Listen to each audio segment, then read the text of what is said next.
I know you do commentary work with ESPN as well as train so many fighters, and the stable has grown.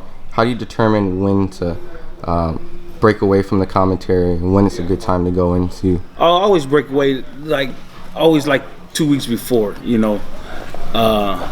It's 2 weeks are the crucial time, and when you going into your fight, you know what I'm saying? Because you'll hit your peak. Once you touch your peak, then you start coming down, and then you got to be real careful because guys like Maurice and Brant, and so those guys, they don't understand. Sometimes they don't understand when I say, okay, we just going 8 rounds, 60%. Them guys still want to go hard. You don't want to get no injuries, and they like, well, why we got to do that?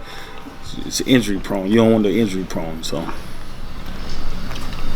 Oh, I wanted to ask you a question. I saw the special with Bud doing an interview with Andre Ward. He said something that stood out. He said to a certain degree, he don't trust the media because he say they take his words and twist it. But I want to say, as a member of the media, I've always reached out to Bud, and I'm completely biased. I just want to know, why does Bud feel the way he feel about the media? Did something happen to where he just I don't trust these guys? Well, some of them do, man. Some of them do take the words and twist it around. It even did it to me, and I'm like, I ain't nobody. You know what I'm saying? I'm just the trainer and shit, just trying to guide the way, and I'm seeing my words took it out of context. And so I understand what he's saying about that. I ain't never seen none of y'all do it, but I've seen it done before. Bo, I just want to ask you, I don't know if it's been asked before, how does Terence, and you as a trainer, how do you guys keep focused when there's so much talk of other fights and other issues? How is Terence so able to be just streamlining his thoughts? I know Terence is, the way he stay focused and streamlined is because, let's say, for instance, the meme machine. The meme machine got this perfect record. You know what I'm saying? He's a 2-time Olympian. He's never been dropped, never been stopped. And even though you throw Spence's name and Porter's name, you throw all those names out there, he still wants to give that O to the meme machine. He still want to get that O to the meme machine. He wants to be the first one to knock him off. So that's how he stay focused. Right, by the way, his trainer's right over there, just in case our audience wants to know. Bo, I get the sense, though, and I've read a couple of comments. I just got here to New York. Do you think Terence is getting annoyed at the talk of other fights and what other issues exist in the business of boxing? Yeah, I'm sure he is, man, because he don't got shit to do with that. You know what I'm saying? He just want to focus on the fight that's in front of him. Everybody always talking about this fight, that fight, this fight, that fight. Now let's talk about the fight that's in front of us. Don't underestimate the guy that's in front of you. Mm-hmm. A lot of guys do. A lot of reporters do.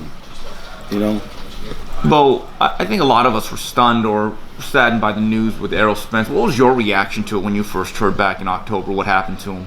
That's sad, man. That's sad. You don't want to see that little young cat go out like that. You know what I'm saying? Whatever he's going through or whatever happened to him or whatever made him decide to get to that point, you as a human being, you be like, damn, man, that's kind of fucked up that this has happened to him. I have nothing but love and compassion for a young fighter like that. Because it's hard to be black and good and be on top of the world, and then you got all the people pulling at you all kinds of different ways, and the same thing that Terence he's going through is like, what about Crawford? I don't want to fucking hear about no damn Crawford fight. I got fucking Porter in front of me. That's the fight that I want to concentrate on. So that's how I felt about when I heard the news about Spence. You sound like Derrick James, like y'all been talking. Derrick cool, yeah. I talk to him every now and then. Bomac, did you see the Errol Spence fight with Porter? Did you see anything that just showed you that Terence could exploit if they was actually to fight? I know Spence is out right now, but if that fight comes to I didn't see nothing. It's the same thing I seen before. I was telling everybody it's going to be an easier fight than what people expect. It's the same thing I see in his last fight. Thank you, guys. Bo, one last question. What does the Mean Machine do well in your view as a trainer? What do you like about him?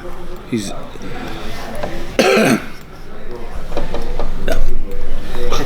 And his trainer is a table away. Keep that in mind. he's determined, man. He's determined.